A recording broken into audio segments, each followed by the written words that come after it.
माझ्या बीड जिल्ह्याचं वेगळं चित्र रंगवू नका असं आवाहन मंत्री पंकजा मुंडेंनी केलंय। 2 घास कमी खा पण सन्मानाने जगा असंही पंकजा मुंडे म्हणाल्या।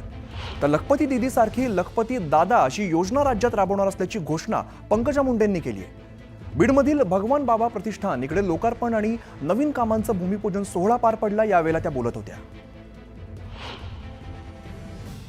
माझा बीड जिल्ह्याचं तुम्ही वेगळं चित्र नका रंगवू रे।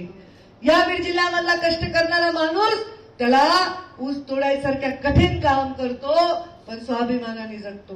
भगवान बाबांनी सांगितलं 2-4 एकर रान विका पण शिका।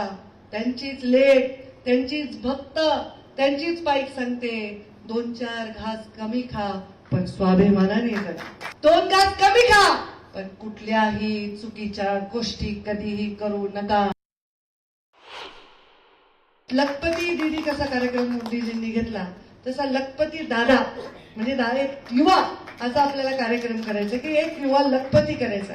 एका तालुक्यामध्ये आपल्याला 11 पोरं आणि एक तो 12वा असे एक टीम तयार करायचे आणि त्यांना करायचे। त्याच्यानंतर पुढच्या वर्षी अजून 121 दुसरे घ्यायचे आणि ते पोरं जो लखपती झालाय तो 10 माणसाला तर काम देईल, 5 माणसाला तर काम देईल। हे असं करू ना, काय हरकत आहे, काय वाईट आहे।